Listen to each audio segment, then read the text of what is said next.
Eh na, open na yung pre paluto. Baka dito sa video ko, meron ka na namang masilip na butas para sa akin. Yon, waris up sa inyo mga kautoy. Hindi talaga ako tinitigilan ng mga nagko-comment ng kagaya nito. Ayan, pakitang tao lang daw ako kasi dalawang kawali lang naman daw yung hinugasan ko. What is this? Alam ko, pakitang hayop. Tao ako. Yung sinasabi ko sa inyo. Alam nga namang i-documentary ko lahat ng hinugasan ko, mga plato, kutsara, tinidor. Syempre, doon tayo sa dulo, yung kawali. Baka hindi nyo ito panoorin kapag sobrang haba na nung video ko. Tapos sasabihin nyo sa akin, pakitang tao. Syempre, tao ako eh. Ikaw, ayaw lang kitang pangalanan, Bek. Ayan. Kasi kung maalala ninyo, nung nag-content ako na naghuhugas kasi nga absent yung dishwasher ko. At ito yon, ayan yung video na yon, na konti lang naman ang nanonood, wala pang 1K, pero napadaan pa sa feeds niya. At napansin niya, siguro nanonood ka para pansinin talaga yung mga araw-araw na ginagawa namin dito sa Pre Paluto. Gago!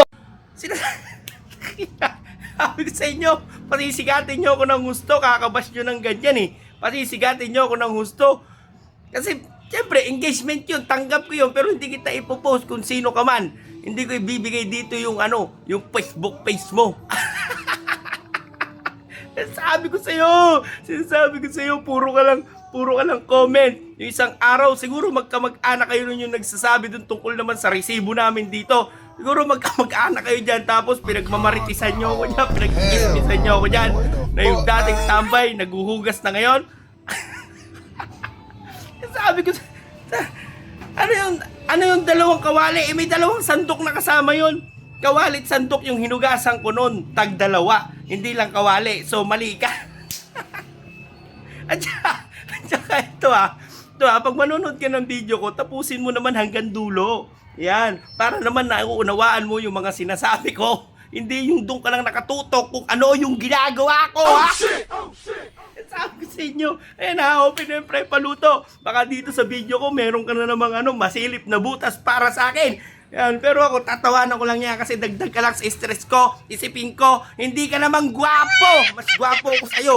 Sabi ko sa'yo, yan, sasabihin mo na naman, nagpakita ako ng kulay ng buhok. I-comment mo ulit yan kasi dagdag engagement ko yan. Dagdag yan para umikot yung mga videong ina-upload ko. Yan, maraming salamat pa rin kasi nanonood ka. Pero please naman, tapusin mo hanggang dulo para nauunawaan mo yung mga ina-upload kong video, ha? Salamat pa rin sa iyong panonood. Ako nga pala si Kautoy, yung binabash mo. Sana mapanood mo ulit to. Peace na tayo. I love you.